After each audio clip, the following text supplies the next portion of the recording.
All pals now. So can we be sure our sons and daughters will never have to fight a war again?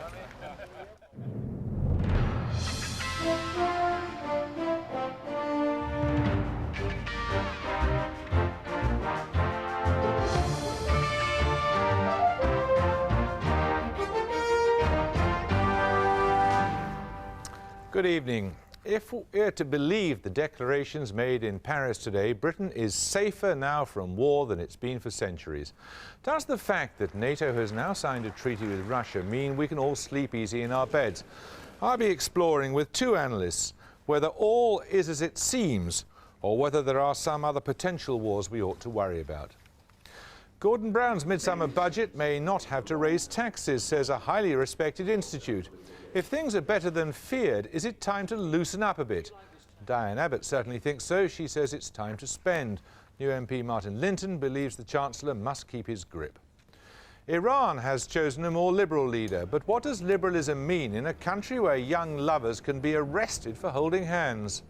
I will also be producing a receipt for the automatic video recorder, which I... Automatic video? Yes, they're quite popular these days, my lord. It's a machine that records television programs on special tape. Fascinating. What will they think of next? Proceed. And should ordinary people have a say in who gets made a judge? Would it be better if they did, or is it as absurd as choosing your doctor by public acclamation? Old Boris Yeltsin played another blinder today. He'd gone to Paris to sign an agreement between Russia and NATO and suddenly blurted out that he'd ordered the warheads removed from all missiles targeted on NATO. Since he'd agreed not to target NATO's nuclear powers 4 years ago, his announcement led to bafflement all round. Clarification followed, but a more profound question remains. As NATO is now so pally with the country it was set up to defend its members against, what on earth is it for? Our diplomatic correspondent Mark Urban wonders whether today's agreement really makes the world a safer place.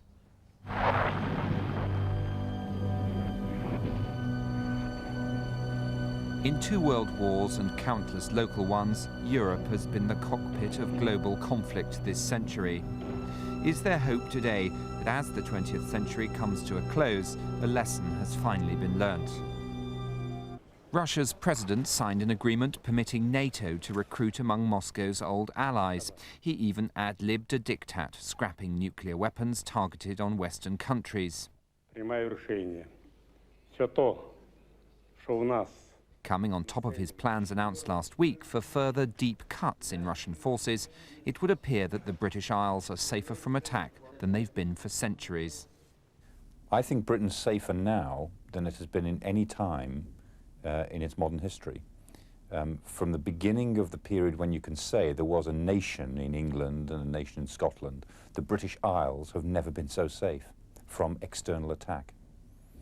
The only thing that could possibly threaten Britain now would be some sort of missile attack, but even that is very difficult to foresee from anyone who has missiles that could reach the United Kingdom.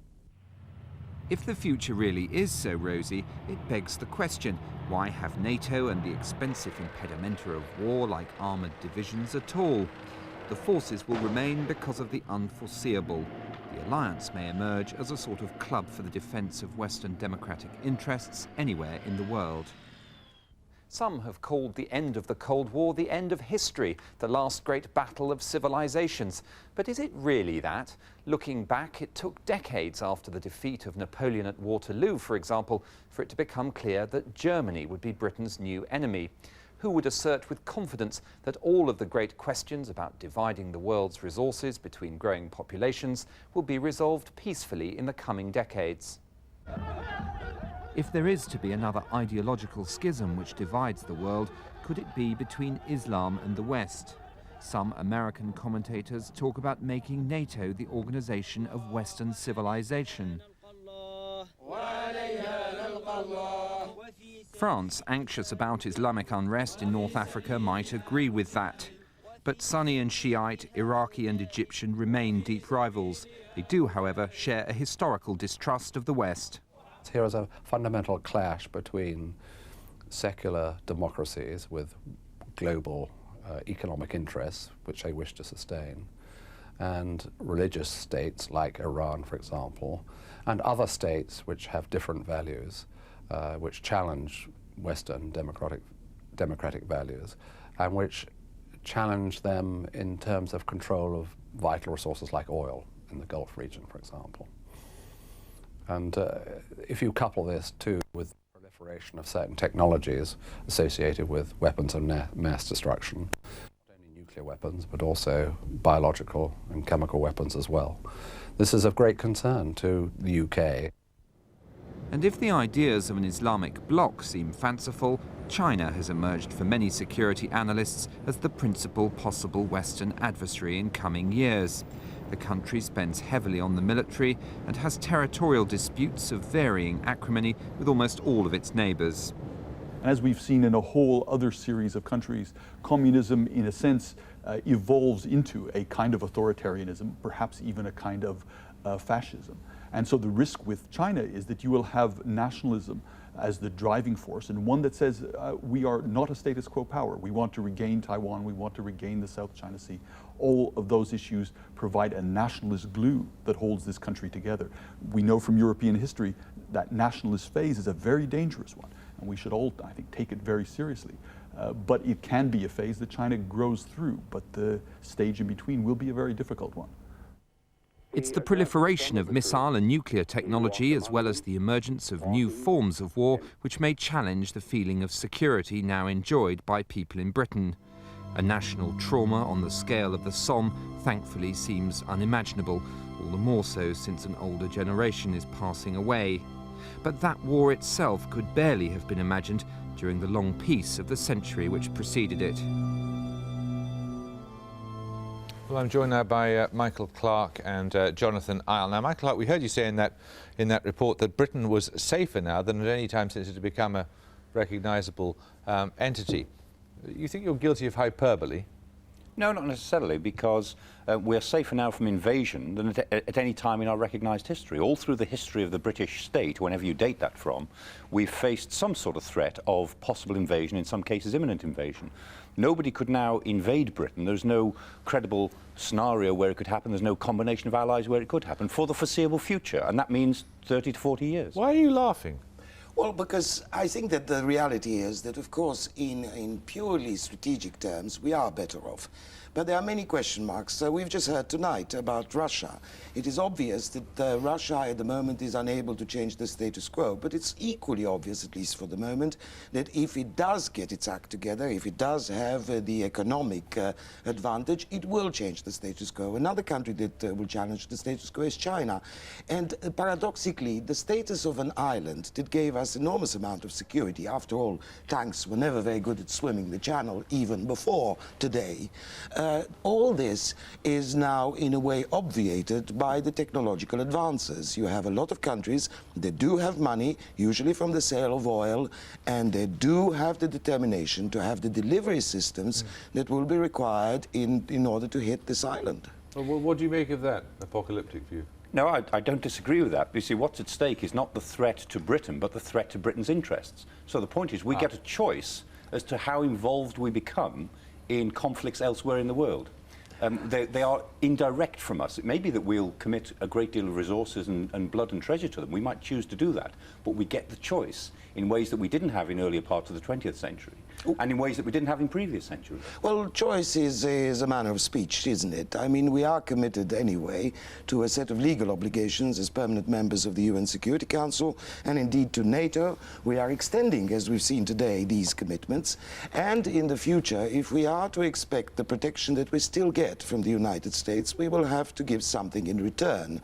Involvement, for instance, in any potential crisis in the Pacific, with China, and indeed with North Korea, all very realistic issues that could explode in the near future. Nobody's talking about fighting a war on our own. And clearly, as the government will be launching this week a defense review, clearly it is a high point now to start looking at the balance. But paradoxically for us, in order to invest into the next generation of weapons, which usually takes about 10 years, at least in time lag, to put together, we need to work on bad scenarios, not the best scenarios. The military does not plan on the best scenario, and we also we'll need probably to spend more money, although for less men under a standing army. Could you not make a case, though, for saying that the era of military confrontation is over and it's being replaced by an era of economic and information confrontation? I think the balance is certainly shifting that way. I mean, you should never rule out the prospects of military confrontation, but you should also not plan on the worst case scenarios, because you never can plan for the worst cases. And we do live in a world where the developed states are very, very unlikely to fight each other, because there's no real gain to be had from that. And the power of the 21st century will be the power over information technologies and the power to influence the economic market. The superpowers of the 21st century are the information superpowers, not necessarily the military superpowers. But nobody is suggesting that economic interests are not coming to the fore now, much more than a sort of bean counting of how many missiles we've got. The reality is that ultimately some economic interests actually have to be defended with military force. There is no contradiction between the two, as I'm sure you would agree. No, but you're not going to face military confrontations amongst OECD states, because it's very, very difficult to think of scenarios where confrontations would arise in any major sense. But in that respect, we're no different than we were before. I mean, we never had a threat of an invasion from Iceland or Ireland in the last 40 years. The reality is that it was always countries that were further afield, and these countries, in a way, remain as unpredictable as before.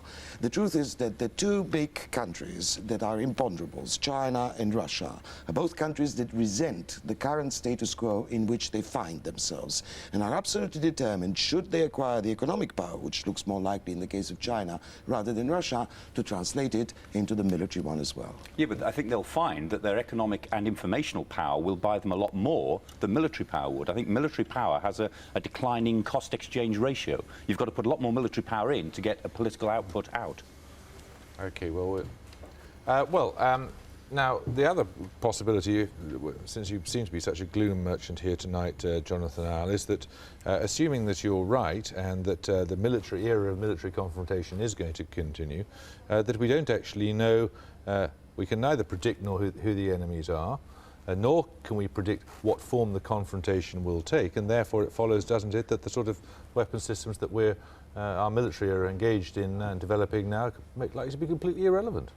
No, and in fact, a lot of the discussion about the programs, the purchasing programs that are now being put in place, is precisely about keeping up as many options as possible. Now, Michael Clark is absolutely right. At the end of the day, we can wish the moon. The truth is that there is a financial limit on it.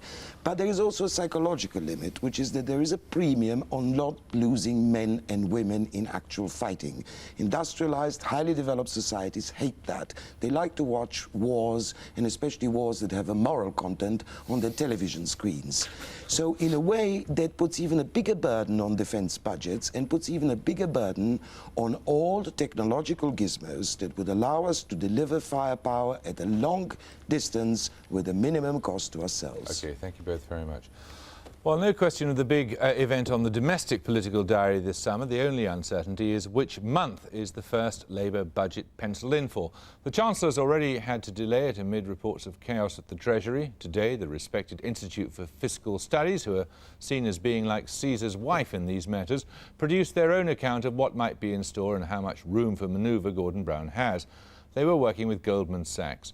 Our economics sage, Evan Davis, has been reading what they have to say. Well, Jeremy, it's a real turn-up for the books. There we were during the election, talking about the government's black hole and the need for a more honest dialogue with the voters. And now suddenly the tax tables have apparently turned. It's companies the Chancellor should thank, according to the projections produced today. The last few months has delivered good news in the form of high corporation tax receipts. Income tax has flowed in too. Add another dividend, lower than expected benefit payouts. Unemployment, defined by the number of claimants, has been tumbling. The headline figure from the Green Budget launched today, a figure delivered by a close friend and respected confidant of Gordon Brown, was the new Chancellor starts the year £5 billion ahead of expectations. That just wipes out what many had thought was the required tax rise. We think, looking at the budget deficit this year, that it's going to come in at about 12 to 14 billion pounds, depending on what the Chancellor does in the budget. And that is about 1.5% of national income. And funnily enough, we think that's almost exactly where we should be this year, given where the economy is relative to trend. It's all down to this man. And to add to it, he left Gordon Brown some tax rises, mainly on petrol and tobacco. If there were 22 of them at election time, Mr. Brown is certainly beneficiary of numbers above 23. But it was in spending on public services that Gordon Brown's inheritance was less attractive. The spending projections are widely seen as implausibly tight. It wouldn't be reckless to relax those limits to more normal growth, according to the Green Budget. And that's the sting. How can a Labour Chancellor control public spending without the threat of a financial crisis? The bids for core services are coming in already. As soon as it's possible to begin to remedy the damage done by the long Tory years, put some more public funding back into those areas, talking about very low paid people running some of those vital public services, if more money could go in, I think the public would welcome it, as long, of course, as it's part of an overall economic strategy. Well, Evan Davis is still with us, as are Diane Abbott and Martin Linton, two Labour MPs. Diane Abbott, if there is no black hole, presumably you feel the Chancellor can afford to spend a bit more. Well, you can certainly afford to address the inequality which disfigured the Thatcher years and which most Labour people want to see action on. So that does mean spending more, does it? The most sure and certain way to address inequality is fiscal policy, i.e. taxation, yeah. OK, but what about spending as opposed to taxation? Taxation and public spending. But if we're concerned about inequality, and we ought to be, because inequality widened during the 80s and 90s, we have to look at fiscal policy. Martin Linton, do you accept that there may be actually no need quite to stick to the very conservative spending ideas that were laid out in the manifesto? Well, it's very good news if there is that leeway that IFS suggests, but I mean, I think the Chancellor will be very cautious before he accepts the truth of that. But if it is there, that it'll give him the leeway to implement the plans on which we were elected, on the health service, on education. What he said is that in this current financial year, we'll stick to the existing targets. But he's not. Diane Abbott wants you to do a lot more than that. Well, she wants you to start addressing inequality. Over the period of 5 years, there will be scope to do a lot more. But I don't think there's any cause at the moment to let public spending rip, because first of all, we have to know exactly how much leeway there is. And then we need the leeway in any case to implement the promises on which we've been elected. My goodness, isn't Martin a goody-goody? The truth is, Martin is a new Member of Parliament. I've been a Member of Parliament for one of the poorest areas in the country for 10 years. And you cannot do anything about schools and the health service in Hackney without cash money. And the sooner the better. So what do you deduce from that derogatory remark about Martin Linton? I mean, that he's just, that it's just unnecessary for him to stick to the promises on which you were elected. No. I want to stick to the promises. And one of the things that you want to go much further. No. People elected us because they wanted us to do something about the education system, and they wanted us to save the health service. And common sense tells you that you can't do that without cash money. And if we can do it without breaking our promises on income tax, all the better. How much do you think, Martin Linton, there is a sense that really you need the threat of a public spending problem in order to keep you on the straight and narrow, keep you being a goody-goody? Well, to represent a line, no, I don't think it's a question of that at all. I mean, obviously, over the period of 5 years, everybody hopes that a Labour government will be able to do far more than reduce class sizes to 30 or to get 100,000 people off the hospital waiting list. But I think the Chancellor is absolutely right if he says, let's stick to our plan A, what we said in the election, which is to stick within this year's budget. Next year, it's just the overall budget, and in the following 3 years, the leeway that may be there will certainly, I mean, in any case, there will be growth in the economy, and one can expect the public spending, which is now 300 billion or thereabouts, to grow if growth is, as it has been over the last few years, to about 330 billion. So there's going to be a lot of scope within the economy for growth in the public sector. Well, let's look at the other half of the equation. Evan, does it follow from that rather optimistic interpretation of the figures that there will be no need for taxes to go up? Well, he may not have a net increase in taxes, but what it certainly doesn't mean is you necessarily get a boring budget, because there's a potentially sort of radical give and take strategy. And I think actually that might appeal to the Chancellor. He might want to be seen to be doing something to appeal to people like Diane Abbott. No, to appeal to the Labour Party. And the Labour Party, no, quite seriously, 9 million people voted for us last time, who voted for us all through the 80s, and those 9 million people voted for more money on public spending. It's the party. Well, not on individuals, the it's side, the party's position. Okay. On the side of tax, I think the middle-class voters, many of whom switched to Labour, are not out of the woods yet. They probably still want to be on a red alert. But on the switches, I think we should remember... at the end of the election campaign was Galaxy Man, after the big people-moving vehicles of the well-to-do family. But Galaxy Man may have to trade the car down if some of the tax options discussed today come to fruition. In particular, the Green Budget gives the Chancellor 3 ways of raising big new money. He could abolish mortgage tax relief, that would raise £3 billion.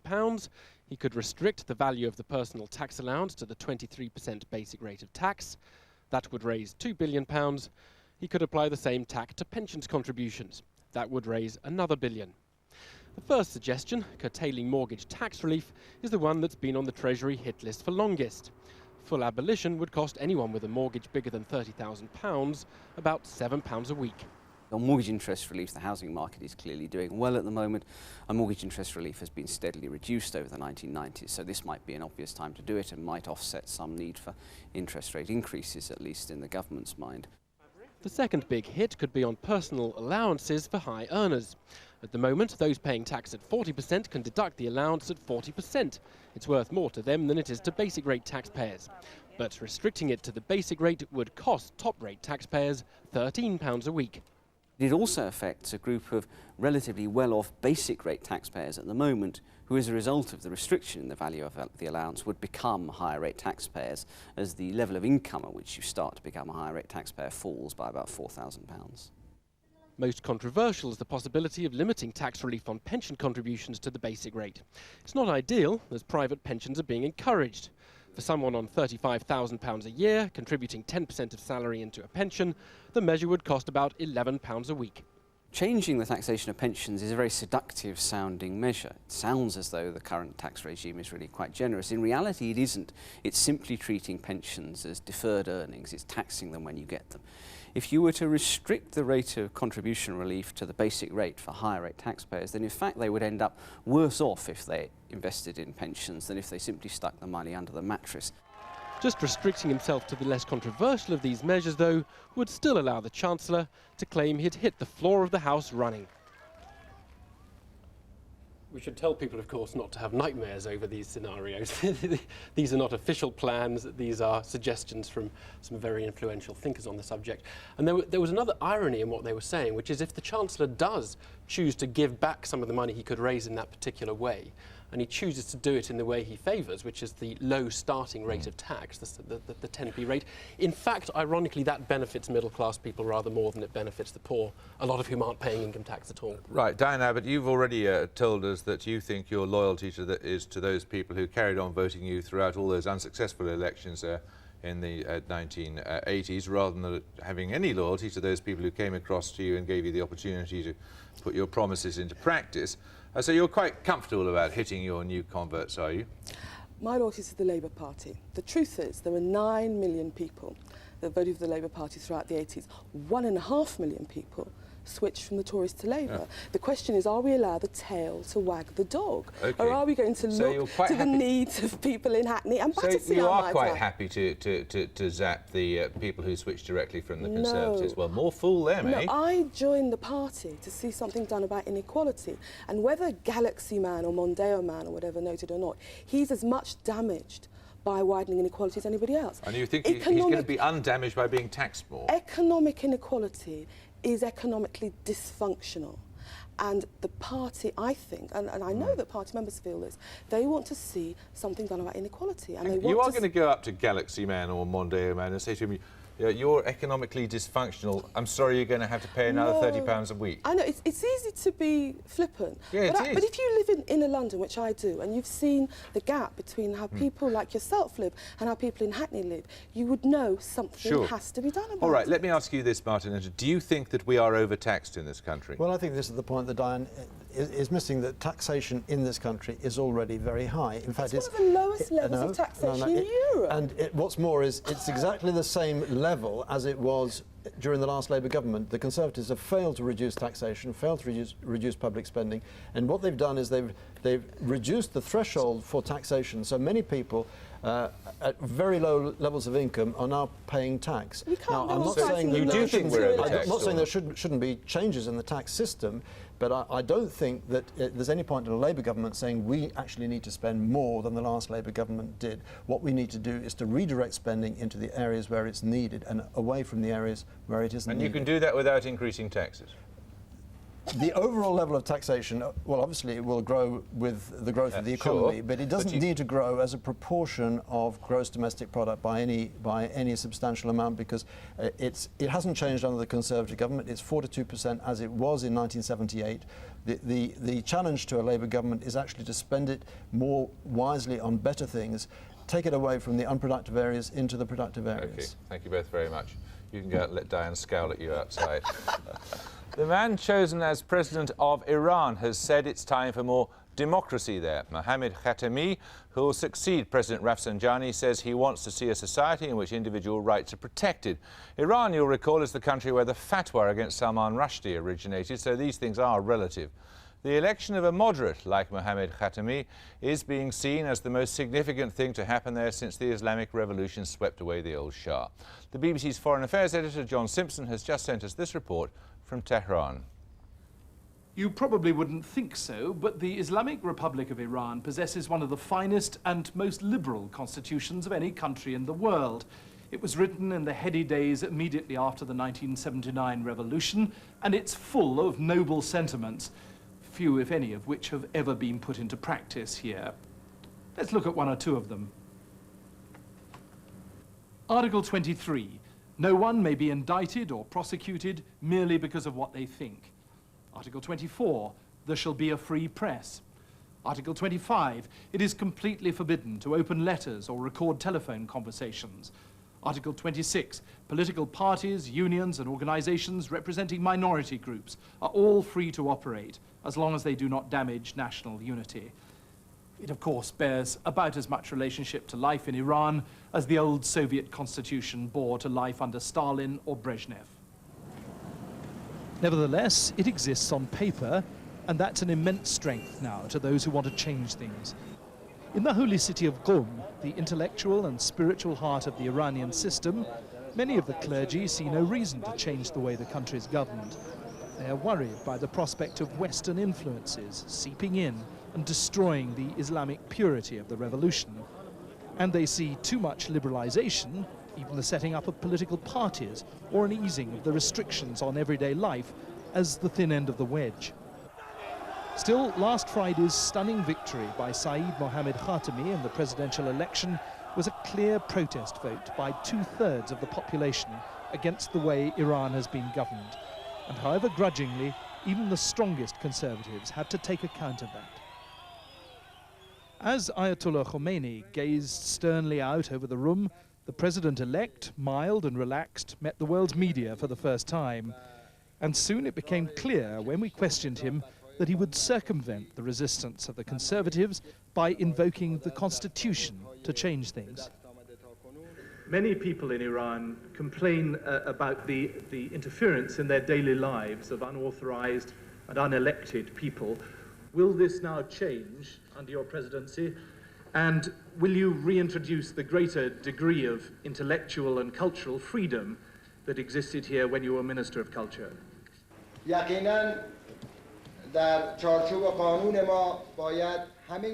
Within the framework of our constitution, all the freedoms and the rights laid down for our citizens must definitely be observed. What is important is to establish security for the people and society at large. And it is within the framework of the Constitution that we can pay attention to the general problems of the country, defend its values, and also defend the rights and freedoms of the citizen. Our aim is to make society more law-abiding, and this is what should be expected from the President. It's important to understand what kind of society Iran is: sophisticated, wealthy, educated. This isn't Saudi Arabia, and it isn't one of the less advanced Islamic states either. The controls on the way people live are often burdensome to them. This couple, for instance, could be arrested for holding hands in public. And if they're married, they quite literally have to take their marriage certificate with them when they go for a walk, in case one of the vigilantes or other busybodies, who seem to be everywhere, stop them. It isn't always frightening, but it does make people angry. We too have been arrested and harassed regularly, even though we had all the necessary papers. This was only one of the occasions. It's all completely contrary to the spirit of the Constitution. Some things certainly won't change here. Women will always be expected to cover their heads. Alcohol will be banned. But the new president campaigned on the need for young people and women to play a greater part in the political life of the country.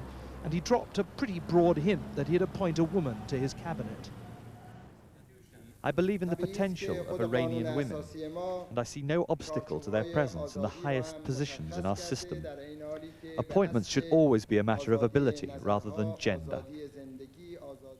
If the stories about him are accurate, then Khatami seems to be an unassuming and extremely honest man. When he became Minister of Culture, he didn't even own a motor car. And when he was forced out by the Conservatives because of his liberalism 5 years ago, his civil servants had a whip round to buy him a leaving present. They bought him one of these cheap, pre-revolutionary, British-made Paykan cars. It's the car of the common man of Iran, and you can see them anywhere in the streets of Tehran.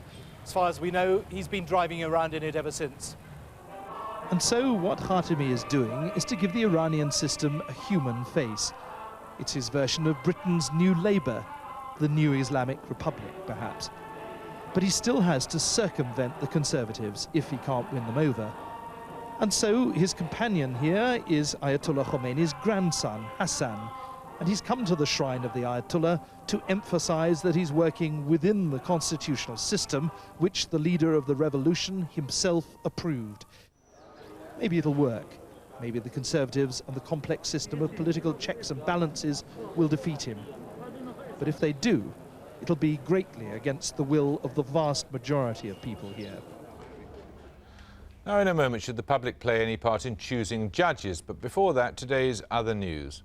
The Court of Session in Edinburgh has lifted the temporary ban preventing a pregnant woman from having an abortion after her estranged husband decided not to take the case to the House of Lords. After the hearing, Lynn Kelly's solicitor said she was still deciding whether or not to have the operation. A former nurse has been arrested in connection with the death of 4 people at a hospital in Newcastle. Kathleen Atkinson was a nursing sister at the intensive care unit of the Royal Victoria Hospital. President Clinton may, after all, have to face sexual harassment charges while still in office following a ruling by the US Supreme Court. Paula Jones alleges that Mr. Clinton made improper advances to her when he was governor of Arkansas. The court decided there was no constitutional reason for the case to wait until the president's term has ended. On the markets, the 100 share index closed up 20 points at 46.82. In New York, the Dow closed up 38 points to 73.83. The pound rose 1 1/3 pfennigs to end at 2 marks 77. And on Wall Street, the pound fell 1/3 of a cent to $1.63. Justice, Peter Cook once remarked, must not only be done, it must be seen to be believed. The caricature British judge with half-moon glasses and half an inkling of what a horseless carriage is may be an exaggeration, but the Labour government is bothered enough by the fact that they are overwhelmingly white and male and privileged to be drawing up plans for the public to be involved in choosing who gets the job. The idea has drawn predictable howls from the judiciary. In evidence, I will produce receipts. Receipts given to me by my client as definite proof of purchase for the 3 articles allegedly stolen. This one for the digital watch, this one... Digital watch? What on earth is a digital watch? This is the British judiciary as we have come to know and love them, out of touch, out of date, and out of their trees. In fact, beneath the grey wigs, behind the buckles and breeches, there are all sorts of curiosities, even the occasional communists, it's said. But it's how they got there and the fact that they have so much in common which bothers reformers. Only circuit judges' jobs are advertised and all senior posts are appointed by the Lord Chancellor from a pool of QCs and junior judges on the recommendation of other judges and lawyers. The system, if it can be called that, is shrouded in secrecy. Tony Holland from Justice is one former chair of the Law Society who attempted to yank the judiciary into the decade of accountability. Justice recommended to the Home Affairs Select Committee that a Judicial Appointments Commission be set up. There's this unattractive nature of the conversations that take place, the unattractive nature of the secrecy, the unattractive nature of the fact that suddenly someone's name pops up and no one knows how. The other aspect that isn't working is that we end up with a bench which primarily, inevitably, is white, middle class and male. Now you may say, well, that's the makeup of the bar. But in fact, it's not the case. There are many women in the bar these days who are perfectly capable of becoming High Court judges, but somehow never seem to be selected. Cherie Booth, one of the rich and successful barristers recently appointed a recorder or junior judge, is an exception to the preponderance of men. The figures on the current makeup of the judiciary paint a pretty monochrome picture. In 1996, there were 2,804 men and only 312 women. Ethnic minorities are even more sparsely represented. There were only 75 people of non-white origin, predominantly in the lower echelons. Labour's new Lord Chancellor is proposing to create an independent body that'll give lay people a say in how judges are chosen. His Judicial Appointments Commission will be made up of lay members and would advise on the suitability of a wider range of candidates. But even Liberal judges are hostile. Down at Wandsworth Prison, where Sir Stephen Tumin was this afternoon judging the National Prisoners' Art Competition, he thought the absence of more black and women judges was simply the consequence of there not having been enough of them in the legal trade for long enough. And he doesn't like suggestions that public opinion has a role. I don't think public acclamation works. I mean, it may be nice for them, it may make them feel jollier and happier and more relaxed to be publicly acclaimed. But I don't think the public are suitable to choose doctors any more than they are to choose doctors or judges. There's a huge difference between doctors and judges. Well, they're both professional people with a knowledge of technical detail. And if you're going to say, right, well, he'll be my consultant psychiatrist who will be chosen by the local people, I think it'd be absurd. Why isn't it reasonable for the community to say, we would prefer X to Y to doing this function in our name? Well, because they wouldn't have the skills to know who to choose. It's the same, let me take a wide abandoned doctors. That's a terribly patronising Look at view. Engineers. Would you choose your public engineers, your bridge builders, your maintainers of the sewers by public acclamation? Or would you rather that those who know about it choose the best people to do it? What will they think of next? Proceed. The legal profession is notoriously resistant to change. It has seen off challenges before. Whether it does so this time, we shall see. Well, we're joined now by Brian Barker QC, who's a recorder who sits at the Old Bailey, and Peter Herbert of the Society of Black Lawyers. I suppose a serious point in this, Brian Barker, is that judges, when they sentence people, do so on behalf of on behalf of society. Yes. Therefore, why shouldn't society have a say in who those judges are who are acting on their behalf? Well, because in the end, it's a question of having the experience and having the knowledge to take into consideration all the various aspects which you're expected to do as a sentencing participant. So you're kind of with Stephen Tumin, are you? We're not really up to it. Well, not really. I'm all for some examination. Things are fluid. We must look at things and change. But it's advantageous to examine things, but it's not always essential to change things immediately. OK, what's wrong with that argument, Peter Herbert? Well, I think the argument for change is quite well made out. The system as it has been fairly closed to public scrutiny. It has involved consultations with senior judges and members of the profession, and it has involved civil servants having negotiations based on those consultations behind closed doors. If you're not appointed, you have to go and persistently make inquiries before you're told why you're not successful. It has traditionally excluded women and members of the ethnic minorities from judicial office. But isn't that much more to do with the fact that there have not been that many women or members of ethnic minorities in the profession in sufficient numbers for sufficiently long time for them to get to the stage where they'd be considered? That is partly a problem, but then where the civil service goes for its expertise is the very same people who were partly responsible for that discrimination in the first place. And one would argue that I think it is a better system, an open system, to have some members of the lay community involved in that decision-making process. What's wrong with the whole thing being open and above board? Well, things are open and above board to this extent that there already is a system whereby, for most judicial appointments, the people that want to be appointed have to apply. There are advertisements.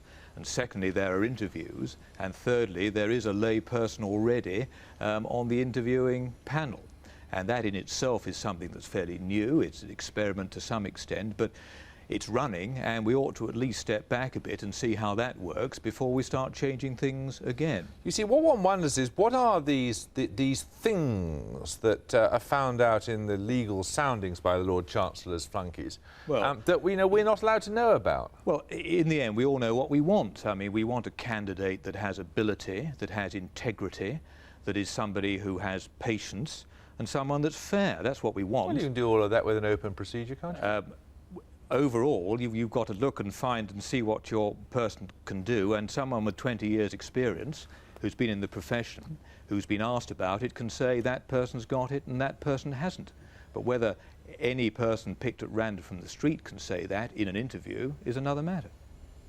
Well, I think if one looks at the rest of the public sector, one will see senior managerial positions where the lay public does have a role.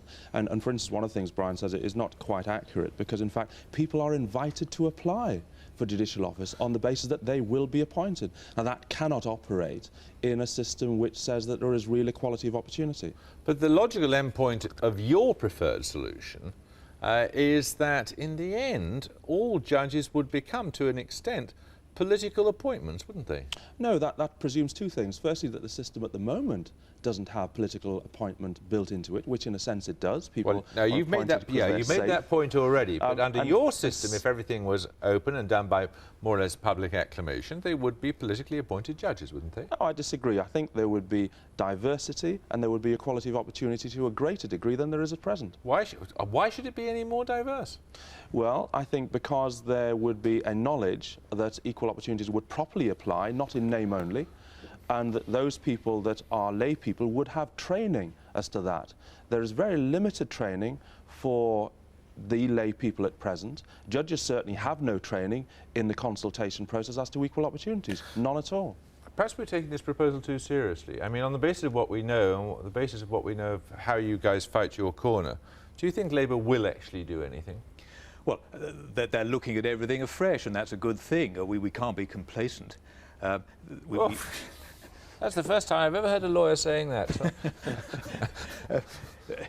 We must stop and look at everything. Whether we need to change it immediately is another matter. But we must certainly stop and consider, and if there's merit in this, I'm sure it will be considered by this Lord Chancellor. Do you have any faith that Labour will actually address this question of the appointment of judges? I think they ought to.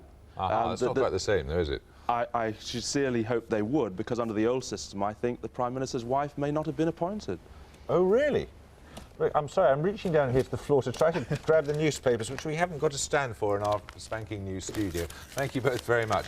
Now, tomorrow morning's front pages, Yeltsin makes peace with NATO is the Daily Telegraph's headline of the story we covered earlier.